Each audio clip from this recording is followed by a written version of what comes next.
안녕하세요. 예, 반갑습니다. 뉴욕에서 온 서요한 선교사입니다.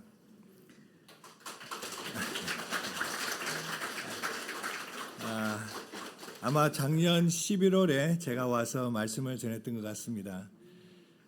그때 무슨 말씀 전했는지 기억나세요? 예?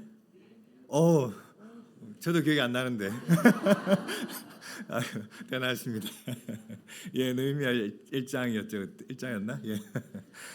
예, 그때 우리 김바울, 그다음에 임원빈 우리 목사님들 금요일 결혼하고 토요일 결혼하고 주일에 제가 설교하는 은혜를 받았습니다. 네, 어제 또 임하경 우리 김한나 목사님들 결혼을 했고 오늘 또 제가 말씀을 전하는 축복과 영광을 받게 되었습니다. 감사합니다. 우리 김동희 목사님 또 안암 이부 동역자님들께서 저에게 이런 은혜를 주셔서 감사드리고 또 이제 저희가 뉴욕을 비롯해서 전 세계에 있는 UBF 동역자님들이 김동희 목사님의 건강이 회복될 수 있도록 다 기도하고 있습니다. 그래서 우리가 하나님의 그 치유의 은사가 능력이 임하셔서 목사님이 온전히 치유될 수 있기를 믿고 기도합니다. 그리고 우리 사랑하는 임하경, 김한나 목사님들의 결혼을 다시 한번 축하합니다. 여러분들은 미국의 기독교 작가 필립 얀시에 있어서 놀라운 하나님의 은혜 이 책을 읽어보셨나요? 아마 많은 분들이 읽어보셨을 거예요. 조금 오래된 책이기도 한데 아주 이 책에는 감동적인 이야기들이 참 많이 있습니다. 그 중에 한 이야기를 여러분에게 소개하고자 합니다. 미국 미시간 주의 한 농장에서 자란 어린 소녀가 있었습니다. 그녀는 10대가 되면서 부모님들이 너무 엄격하다고 느끼기 시작했습니다. 소녀는 자유와 즐거움을 원했습니다. 그래서 어느 날 집을 가출해서 큰 도시인 디트로이트로 갔습니다. 그리고 그 도시에서 한 남자를 만나게 되었습니다. 그는 소녀에게 차를 태워주고 점심을 사주고 머물 곳도 마련해 주었습니다. 그리고 그녀에게 어떤 약을 주었는데 그 약은 그녀가 지금까지 한 번도 느껴보지 못했던 황홀한 기분을 느끼게 해주었습니다. 그리고 그는 소녀에게 남자들이 좋아하는 몇 가지를 가르쳐 주었습니다. 그녀는 미성년자였기 때문에 남자들은 그녀에게 더 많은 돈을 지불했습니다.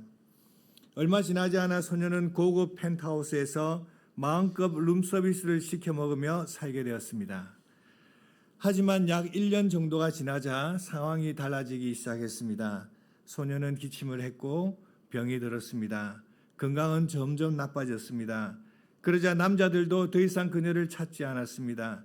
결국 소녀는 한 푼도 없이 거리로 쫓겨났습니다. 이제 그녀는 혼자였습니다. 병들었고 절망 가운데 있었습니다. 바로 그 순간 소녀는 부모님 집을 생각하기 시작했습니다. 집으로 돌아가고 싶었습니다. 하지만 너무 부끄러웠습니다. 자신이 저지른 모든 일들 때문에 부모님이 과연 자신을 받아주실까 하는 생각이 들었습니다. 마침내 소녀는 용기를 내어 집으로 전화를 걸었습니다. 연거푸 3차례 전화를 했는데 전화를 아무도 받지 않았습니다. 그래서 그녀는 음성 메시지를 남겼습니다. 아빠, 엄마, 저예요. 집에 갈지도 모르겠어요. 집 방향 버스를 타요. 그쪽으로 가면 자정쯤 될 거예요. 아빠, 엄마가 터미널이 없으면 그냥 버스에 앉아 캐나다까지 가겠죠. 그런 메시지를 남겼습니다. 버스가 소녀의 고향을 향해 달려가는 동안 그녀의 심장은 계속 두근거렸습니다. 소녀는 계속 이런 생각을 했습니다. 혹시 부모님이 집을 비우셔서 메시지를 못 들으신 건 아닐까? 아니 설령 집에 계셨다고 해도 딸 하나 오래전에 죽은 셈 치고 단념하고 계실지도 몰라. 마침내 버스가 도착했습니다. 15분 동안 정차하기 위해 문이 열렸고 소녀는 자신에게 어떤 일이 일어날지 모르는 채 버스에서 내렸습니다. 그런데 콘크리트 벽과 플라스틱 의자가 있는 작은 버스 터미널 안에는 많은 사람들이 소녀를 기다리고 있었습니다. 형제 자매들, 삼촌과 이모들, 사촌들, 할머니, 심지어 정조 할머니까지 와 있었습니다. 모두 합하면 거의 40명 정도나 되었습니다. 그들은 우스꽝스러운 파티 모자를 쓰고 파티 피레를 불고 있었습니다. 터미널 벽은 온통 컴퓨터로 뽑아낸 Welcome back home, 집으로 돌아온 것을 환영해 현수막으로 뒤덮여 있었습니다. 그리고 소녀는 아버지를 보았습니다. 그녀는 눈물을 글썽이며 말하려 했습니다. 아빠, 죄송해요. 하지만 아버지는 소녀의 말을 끊으며 말씀하셨습니다. 이러고 있을 때가 아니야. 용서를 빌고 있을 시간이 없어. 파티에 늦을라. 집에서 잔치가 널 기다리고 있거든. 감동적인 이야기죠. 이 아름다운 사랑의 이야기, 아마 현대판 탕자, 탕녀 이야기입니다.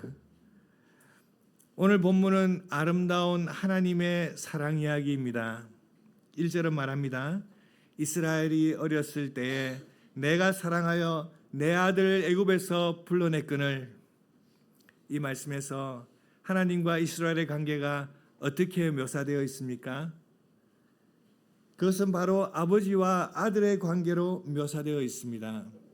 오래전 이스라엘 백성은 애굽에서 노예 생활을 하며 고통을 받고 있었습니다. 그들은 고통 가운데 하나님께 부르짖었고 하나님은 그들의 부르짖음을 들으셨습니다. 그리고 그들을 구원하기로 결심하셨습니다. 하나님은 모세를 통해 바로에게 이렇게 말씀하셨습니다. 이스라엘은 내 아들, 내 장자라. 내 아들을 보내주어 나를 섬기게 하라. 하나님은 이스라엘을 자신의 장자라고 부르십니다. 하나님은 이스라엘의 아버지가 되시고 이스라엘은 하나님의 아들이 됩니다. 하나님은 말씀하십니다. 이스라엘이 어렸을 때에 내가 사랑하여. 오늘 이 자리에 많은 부모님들이 계시죠. 부모가 자녀를 얼마나 사랑하는지요. 우리 아이들이 태어날 때 기억나십니까? 다양한 이야기들이 있습니다. 어떤 분들은 너무 기쁘고 감격해서 눈물을 펑펑 흘리는 아버지들도 있습니다.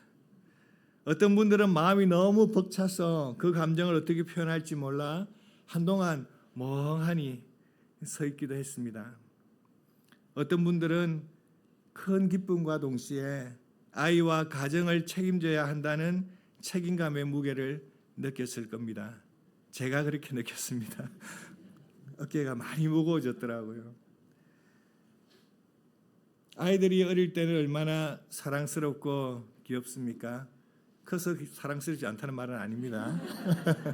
어릴 때 아주 사랑스럽죠. 부모님들은 흔히 내 아이는 내 눈에 넣어도 아프지 않을 거야 라고 말합니다. 거짓말이 아니에요. 부모는 자녀를 너무 사랑하기 때문에 그 자녀를 잘 키우기 위해서 최선을 다합니다. 하나님은 당신이 이스라엘을 어떻게 키우셨는지 말씀하십니다. 그러나 내가 에브라임에게 걸음을 가르치고 내 팔로 안았음에도. 에브라임은 이스라엘의 가장 큰 지파로 이스라엘을 대표합니다. 아이가 그런 말을 배우는 것은 아주 중요한 순간입니다. 아이가 1년이 지나도록 혼자 일어서지 못하면 부모님들은 엄청 염려를 하지요. 뉴욕에 한 가정이 있는데 아이가 잘 빨리 걷지 않아서 걱정을 많이 하더라고요. 그런데 태어난 지 보통 아이들은 8개월이 지나면 앉거나 기기 시작한다고 합니다. 그리고 10개월이 되면 가구나 소파 이런 걸 붙들고 일어섭니다. 그리고 1살쯤 되어서 가구를 붙잡고 조금씩 옆으로 이렇게 움직이죠. 그리고 물론 이제 아이는 그런 말을 배우면서 수없이 넘어집니다. 그럴 때 부모님들은 아이의 손을 잡아주기도 하면서 천천히 걸을 수 있도록 도와줍니다. 그러다가 아이가 혼자 몇 걸음이라도 혼자서 걷기 시작하면 부모들은 박수를 치고 웃으며 격려합니다. 그래, 잘한다. 그래, 할 수 있어. 많은 부모님들에게 이런 순간은 아주 소중한 추억으로 남아 있습니다. 하나님은 그 팔로 이스라엘을 안으셨습니다. 우리는 자녀들 안아 올리고 볼에 입을 맞추곤 하지요. 그때가 참 다정하고 사랑이 넘치는 순간입니다. 막 껴안고 뽀뽀를 해주고 싶잖아요. 4절은 하나님께서 그들을 사람의 줄, 곧 사랑의 줄로 이끄셨다고 말합니다.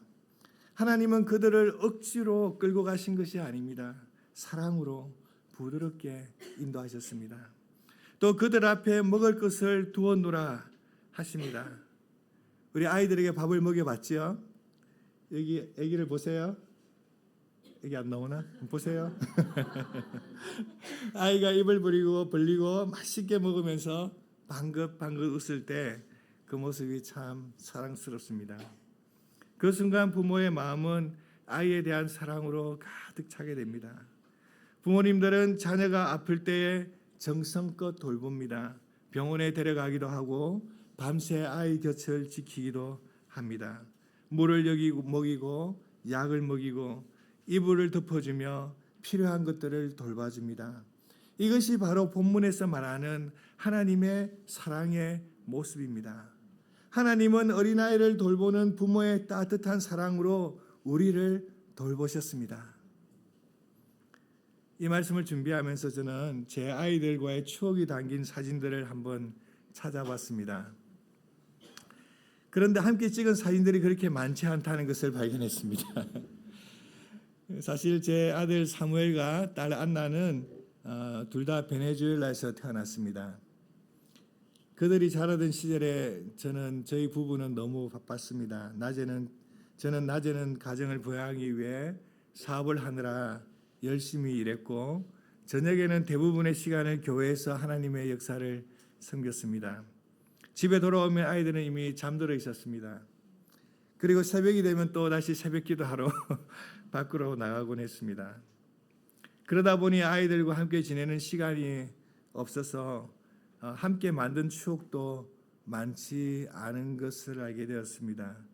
그래서 지금 생각해 보면 제 아이들에게 상당히 미안한 마음이 많이 듭니다. 제 딸에게 미안해 얘기를 했습니다. 그래서 지금 어린 아이들 키우고 계신 부모님들께 권면하고 싶습니다. 자녀들과 좋은 추억을 많이 만드세요. 그래도 몇 장의 사진들을 찾을 수 있어서 여러분들과 함께 나누고 싶습니다. 사진은 사무엘과 안나가 아기일 때 사진입니다. 귀엽죠? 누가 사무엘이고 누가 안나인지 잘 모르겠는데 그리고 이 사진은 제가 사무엘과 안나를 등에 업고 있는 모습입니다. 이 사진을 발견했을 때 제 마음이 참 기뻤어요. 나도 이렇게 아들과 딸을 업고 다닌 적이 있구나. 그런 마음이 드니까 너무 좋았습니다. 이제 다음 사진은 제가 아이들에게 자전거 타는 법을 가르쳐 주던 때고 또 안나가 운전을 배울 때 제가 운전을 배웠는데 아주 베스트 드라이브입니다. 이 사진은 베네수엘라에서 교회 건축을 할 때 애들이 같이 가서 우리 교회 건축에 참여할 때인데 사무엘이 상당히 열심히 일하는 것처럼 하는데 엄청 노력하는 것 같은데 사실 힘은 별로 안 쓰는 것 같아요. 이 표정을 잘 찍고 있는 것 같은데 제 아들 사무엘은 지금 보스턴 UBF에서 학생 리더로 이제 졸업을 했고 이제 약사인데 학생 리더로 섬기고 있습니다. 그리고 안나는 결혼해서 뉴욕 UBF에서 청년 사역에 동참하고 있습니다. 자녀들은 종종 부모님의 믿음을 보고 배우고 그 모습을 따라갑니다. 그래서 부모가 하나님을 사랑하고 이웃을 사랑하고 자녀를 사랑하고 신실하게 하나님을 섬기면 자녀들도 하나님의 사랑을 알고 경험하면서 영적으로 성장할 수 있다고 저는 믿습니다. 그래서 자녀들에게 좋은 믿음의 본을 보여주는 것이 가장 좋은 신앙 교육이지 않는가 생각하고 있습니다. 저는 이 오래된 사진들을 보면서 마음에 큰 기쁨이 생겼습니다. 동시에 이제 나도 늙어가는구나 생각이 들었습니다. 사람들은 나이가 들수록 추억 속에 살아간다고 그러잖아요. 그래서 옛날 사진 보면 기분이 좋아요. 말씀 준비하면서 또 사진을 보니까 또 막 기분이 좋더라고요. 하나님은 이스라엘을 깊이 사랑하시며 정성껏 키우셨습니다. 하지만 이스라엘은 아버지 되신 하나님의 사랑을 잊어버리고 하나님에게서 멀리 떠나갔습니다. 2절은 말합니다. 선지자들이 그들을 부를수록 그들은 점점 멀리 가고. 우리도 이와 비슷한 경험을 합니다. 우리 애들이 10대가 되면 점점 멀리 가죠. 점점 말 안 듣고. 그럴 때 부모의 마음은 깊이 상처를 받기도 합니다. 그런데 이스라엘은 단순히 하나님에게서 멀어진 정도가 아니었습니다. 그들은 바알들에게 제사를 하고 아로 새긴 우상 앞에서 분향을 했습니다. 하나님을 적극적으로 거역하여 우상을 섬겼습니다. 그들은 그 우상들이 하나님보다 더 큰 능력이 있다고 믿었습니다. 그 우상들이 자신들을 더 행복하게 해줄 수 있다고 믿었습니다. 하나님께서 자신에게서 멀어지고 반역하는 아들 이스라엘을 보실 때 그 마음이 어떠했겠습니까? 만약 여러분의 자녀가 집을 떠나 낯선 사람을 따라다니면서 그 사람이 부모보다 더 도와줄 수 있고 자기를 더 행복해 줄 수 있다고 믿는다면 여러분의 마음이 어떻겠습니까? 부모님의 마음은 무너질 것입니다. 마치 가슴이 찢어지는 듯한 아픔을 느끼게 될 것입니다. 이스라엘은 그들의 죄 때문에 하나님의 징계를 받게 됩니다. 그들은 과거 애국에서 경험했던 노예와 같은 삶으로 다시 떨어지게 됩니다. 또한 아수르 제국의 지배 아래 들어가게 됩니다. 아수르 군대가 그들의 땅을 침략할 것이고 성읍들은 칼에 무너지게 될 것입니다. 왜 이런 일들이 일어나게 되었습니까? 하나님의 말씀은 그 이유에 대해서 분명히 말합니다. 내게 돌아오기를 싫어하니 그들은 하나님에게 돌아가기를 싫어했습니다. 입술로는 하나님을 부르는 것 같았지만 그들의 마음은 하나님에게서 멀리 떠나 있었습니다. 결국 하나님은 그들을 하나님께로 돌이키기 위해서 그들을 훈련하셔야 했습니다. 하지만 하나님의 마음은 편하지 않았습니다. 하나님의 마음은 깊은 고통과 갈등으로 채워졌습니다. 우리 8절을 한번 다 같이 읽겠습니다. 에브라임이여 내가 어찌 너를 놓겠느냐? 이스라엘이여 내가 어찌 너를 버리겠느냐? 내가 어찌 너를 아드마같이 놓겠느냐? 어찌 너를 스보임같이 두겠느냐? 이 말씀은 마치 하나님의 마음에서 터져 나오는 절기와 같이 들립니다. 하나님께서 고통 가운데 외치는 외침과 같은 것입니다. 에브라임아 내가 어떻게 너를 포기할 수 있겠느냐? 이스라엘아 내가 어떻게 너를 버릴 수 있겠느냐? 이것은 자기 백성을 참아 버릴 수 없는 하나님의 마음의 외침입니다. 내가 어찌 너를 아드마같이 놓겠느냐? 어찌 너를 스보임같이 두겠느냐? 여기서 아드마와 스보임은 큰 죄악 때문에 소돔과 고모라와 함께 멸망당한 도시들이었습니다. 그들은 하나님의 심판으로 완전히 사라졌습니다. 그런데 하나님은 이스라엘을 그렇게 멸망하게 둘 수 없다고 말씀하십니다. 왜 하나님은 이스라엘이 멸망하도록 그냥 놔주지 않고 왜 이런 갈등을 하고 계시는 것입니까? 그것은 하나님의 공의와 사랑 때문입니다. 하나님은 거룩하시고 의로우시기 때문에 죄를 그냥 지나치실 수가 없습니다. 하지만 하나님의 사랑이 그들을 포기하도록 내버려 두지 않았습니다. 하나님의 포기하지 않는 사랑은 에브라임을 버릴 수 없게 하셨습니다. 하나님의 공의가 이스라엘을 심판해야 하는 그 순간에도 하나님의 사랑은 여전히 그들을 회복시키고 다시 살리는 방향으로 향하고 있었습니다. 우리는 하나님의 공의와 하나님의 사랑이 만나는 그곳에서 일어나는 하나님의 갈등과 하나님의 큰 고통을 보게 됩니다. 그리고 자기 백성을 끝까지 포기하지 않으시는 하나님의 깊은 사랑을 보게 됩니다. 8절 하반절은 말합니다. 내 마음이 내 속에서 돌이켜 나의 긍휼이 온전히 불붙듯 하도다. 하나님은 포기할 수 없는 사랑 때문에 당신의 마음을 돌이키십니다. 하나님 안에서 긍휼이 너무 강하게 일어나서 온전히 불붙듯 하였습니다. 긍휼이 무엇입니까? 긍휼은 고통당하는 사람을 볼 때 마음속에서 일어나는 자비와 연민입니다. 우리의 자녀나 누군가가 큰 고통을 당할 때 아픔 가운데 있는 것을 보면 우리의 마음이 아픕니다. 그래서 그냥 바라보고만 있을 수가 없습니다. 무엇인가 그 사람을 돕고 싶은 마음이 일어납니다.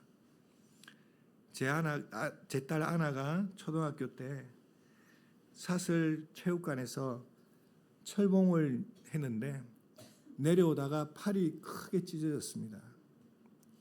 그리고 피가 막 쏟아지는데 저는 안나의 팔이 떨어져 나간 줄 알았습니다. 저는 그 장면을 보는 순간 마음이 철렁 내려앉았습니다. 그리고 구급차를 타고 병원으로 가는 안나를 보는데 제 마음이 찢어지는 것 같았습니다. 하나님은 자신의 아들인 이스라엘을 바라보셨습니다. 그리고 그들이 죄 때문에 지금 겪고 있는 그 고통과 또 앞으로 겪을 더 큰 고통을 하나님은 보셨습니다. 하나님께서 그들을 보실 때 하나님의 마음속에 긍휼이 불불듯 일어났습니다. 하나님의 마음은 그들에 대한 긍휼로 차마 견딜 수가 없었습니다. 하나님의 사랑은 그들이 멀리 떠나도록 내버려 둘 수가 없었습니다. 그래서 하나님은 그 고통 가운데 외치십니다. 에브라임이여, 내가 너를 어떻게 놓겠느냐? 이스라엘이여, 내가 어찌 너를 버리겠느냐? 이것이 바로 우리 하나님의 마음입니다. 이것이 바로 하나님의 포기하지 않는 사랑입니다. 이것이 바로 우리 하나님이 우리를 바라보는 하나님의 사랑의 마음입니다. 그러면 하나님은 어떤 결정을 내리십니까? 9절은 말합니다. 같이 한번 읽어볼까요? 내가 나의 명렬한 진노를 나타내지 아니하며 내가 다시는 에브라임을 멸하지 아니하리니 이는 내가 하나님이요 사람이 아님이라. 내 가운데 있는 거룩한 민이 진노함으로 내게 임하지 아니하리라. 하나님은 심판받아 마땅한 이스라엘에게 자신의 명렬한 진노를 쏟아붓지 않겠다고 선언하십니다. 다시는 에브라임을 멸하지 않겠다고 마음으로 결심하십니다. 하나님은 그들을 버리는 대신 긍휼을 선택하십니다. 하나님은 왜 그런 선택을 하십니까? 이는 내가 하나님이요 사람이 아님이라. 왜냐하면 하나님은 하나님이시기 때문입니다. 왜냐하면 하나님은 우리 사람이 아니기 때문입니다. 하나님은 우리 인간과 다르시기 때문입니다. 우리는 신실하지 않습니다. 우리는 약속을 쉽게 깨트립니다. 누군가 우리에게 상처를 주면 그 사람을 외면하거나 포기해버립니다. 우리의 사랑은 식어버리기도 하고 우리의 인내도 한계에 이르곤 합니다. 하지만 하나님은 우리 인간과 같지 않으십니다. 하나님은 신실한 분이십니다. 하나님은 자신의 약속을 지키는 분이십니다. 하나님은 자기 백성이 실패할 때에도 언약을 버리지 않는 분이십니다. 하나님은 우리 가운데 계시는 거룩한 분이십니다. 하나님은 의롭고 공의로우시며 동시에 사랑이 충만한 분이십니다. 성경은 말합니다. 하나님은 사랑이라. 하나님은 사랑이라. 이것은 사랑이 단순히 하나님의 일부라는 뜻이 아닙니다. 이 말은 사랑은 바로 하나님의 본성, 하나님 그 자체라는 것입니다. 하나님 그 자체가 사랑이신 것입니다. 또 성경은 우리가 먼저 하나님을 사랑한 것이 아니라 하나님이 먼저 우리를 사랑했다고 말씀하십니다. 사랑은 여기 있으니 우리가 하나님을 사랑한 것이 아니요 하나님이 우리를 사랑하사 우리 죄를 속하기 위하여 화목제물로 그 아들을 보내셨습니다. 우리가 하나님을 사랑할 생각조차 하기 전에 하나님은 이미 우리를 사랑하셨습니다. 그리고 그 사랑 때문에 하나님은 자신의 아들 독생자 예수님을 이 땅에 보내셨습니다. 예수님은 아버지 하나님의 사랑을 우리에게 보여주기 위해서 이 땅에 오셨습니다.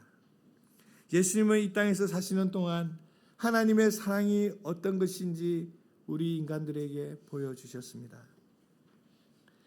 예수님은 죄인들을 영접하여 용서하셨고 병든 자들을 고쳐주셨고 마음이 상한 자들을 위로하셨고 길 잃은 자들을 불쌍히 여겨 인도하셨습니다. 그리고 결국 예수님은 우리 죄를 위하여 기꺼이 십자가에서 고난을 받고 죽으셨습니다. 그래서 사도 바울은 로마서 5장 8절에서 이렇게 말했습니다. 우리가 아직 죄인 되었을 때에 그리스도께서 우리를 위하여 죽으심으로 하나님께서 우리에 대한 자기의 사랑을 확정하셨느니라.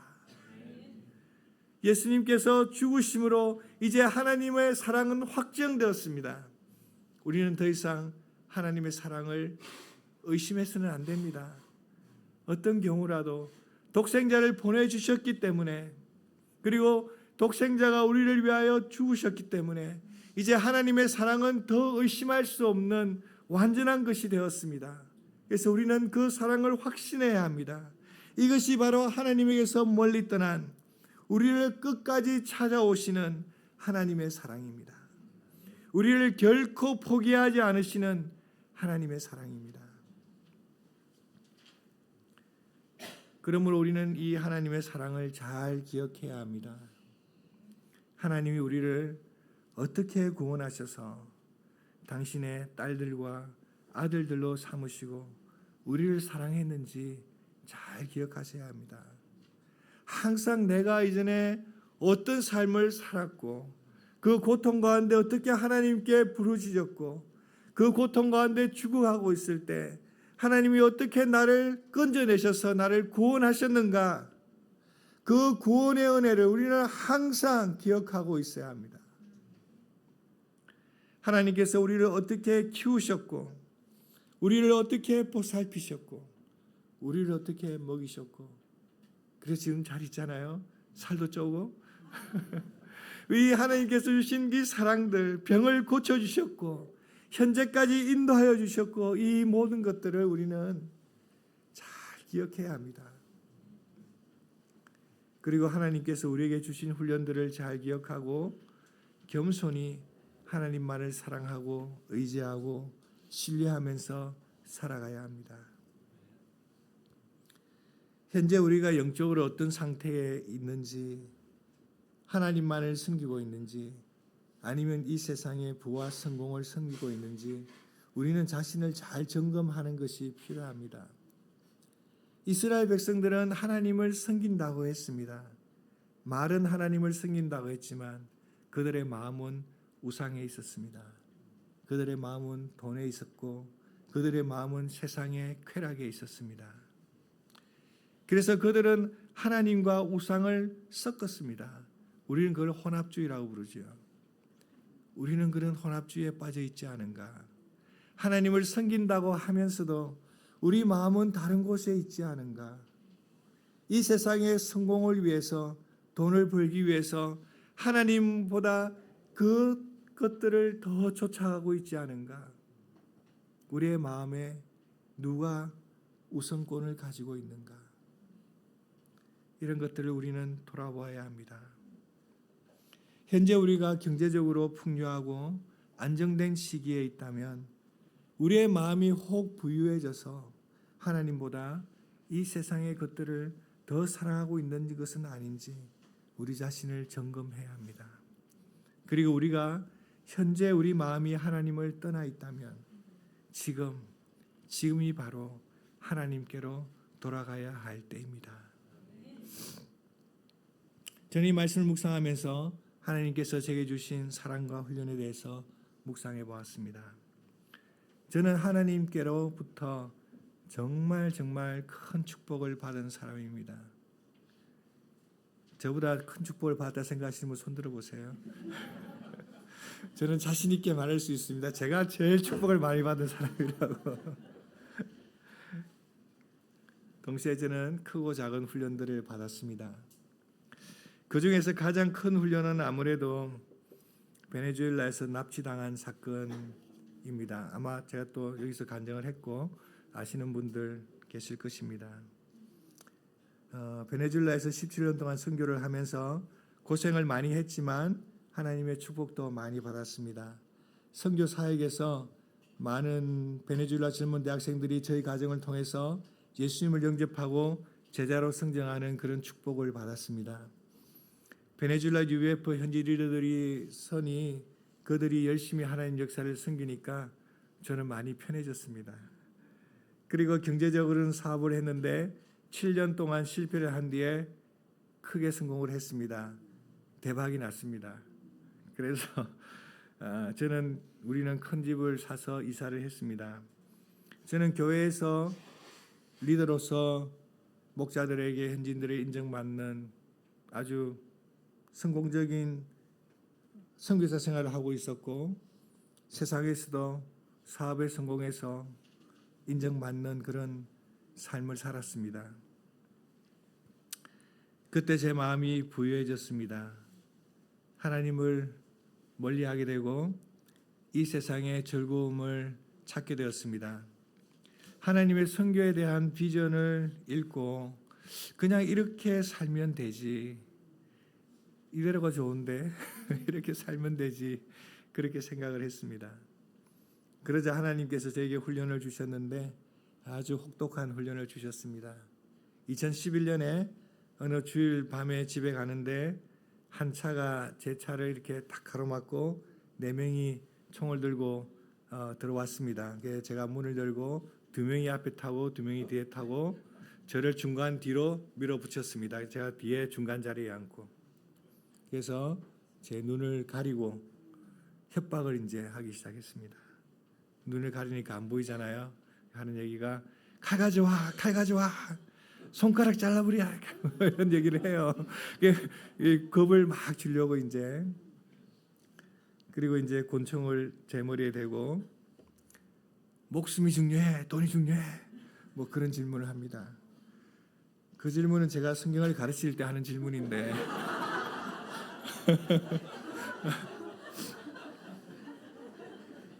강도들도 이런 질문을 하는구나.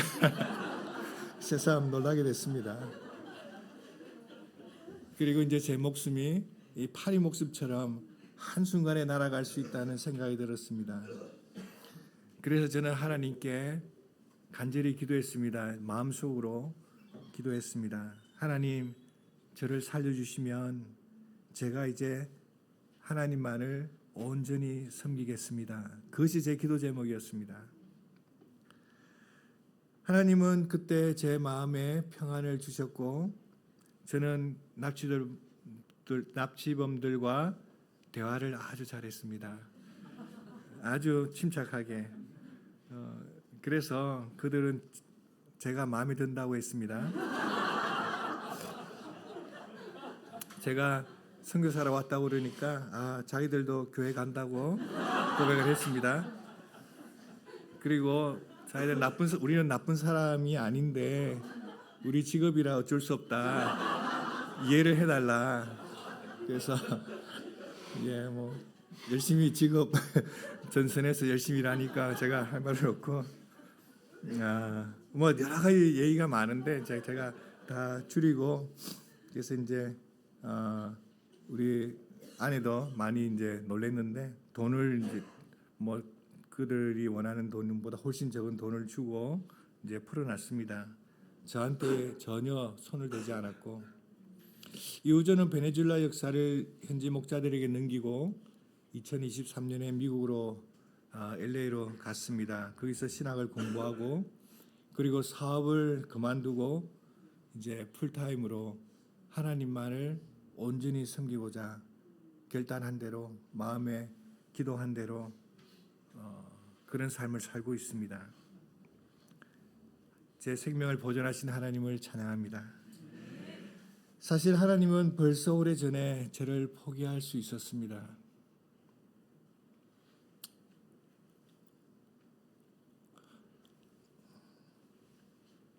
하나님께서 마음이 멀어지고 있던 저를 그냥 내버려 둘 수 있었습니다. 하지만 하나님은 저를 사랑하셔서 저를 그냥 내버려 두지 않으셨습니다. 하나님은 저를 그대로 내버려 두실 수가 없었습니다. 그건 제가 잘나서 그런 것이 아니라 저에 대한 하나님의 사랑이 너무 커서 하나님은 저를 포기하실 수가 없었던 것입니다. 지금 생각해 보면 제가 납치당한 중에 하나님께 간절히 기도를 했을 때 하나님은 요한아, 내가 어찌 너를 놓겠느냐? 요한아, 내가 어찌 너를 버리겠느냐? 하시며 제게 은혜를 베푸신 줄을 제가 믿습니다. 그러므로 저는 하나님의 은혜를 잘 기억하고 평생 하나님을 제 인생의 중심에 모시고 하나님을 사랑하고 이웃을 사랑하는 그런 삶을 살 수 있기를 간절히 기도합니다. 여러분도 많은 훈련을 받았을 것입니다. 그리고 현재 훈련을 받고 계신 분들도 있을 것입니다. 이때 절대로 포기하지 않으시는 하나님을 기억하시기 바랍니다. 만약 우리 자녀들이, 우리 가족들이 하나님을 떠나 있다면 그들을 절대로 포기하지 않으시는 하나님의 사랑을 기억하시고 그들을 위해서 믿음으로 꾸준히 기도하시길 바랍니다. 만약 현재 여러분의 마음이 이 세상에서 성공과 돈 때문에 하나님으로부터 멀어져 있다면 지금 당장 하나님께로 돌아오시기를 바랍니다. 하나님은 현재도 우리 각자를 부르고 계십니다. 오라 우리가 여호와께로 돌아가자. 여호와께서 우리를 찢으셨으나 도로 낫게 하실 것이요 우리를 치셨으나 싸매어 주실 것임이라. 하나님의 마음을 생각하며 우리 각자 이름을 좀 넣어서 한번 외쳐보면 좋겠습니다. 저는 요한한데 요한 하지 마시고 자기 이름 넣으시고 자기 이름을 넣어서 요한아 내가 어찌 너를 놓겠느냐 이렇게 한번 혜인아 내가 어찌 너를 놓겠느냐 이렇게 같이 한번 해볼까요? 하나 둘 셋. 요한아 내가 어찌 너를 놓겠느냐. 요한아 한 번 더 할까요? 내가 어찌 너를 버리겠느냐. 하나 둘 셋. 요한아 내가 어찌 너를 버리겠느냐. 하나님 말씀하십니다. 내 마음이 내 속에서 돌이켜 나의 긍휼이 너를 보면서 온전히 불불듯 하노라. 하나님의 사랑을 생각하며 함께 기도하겠습니다.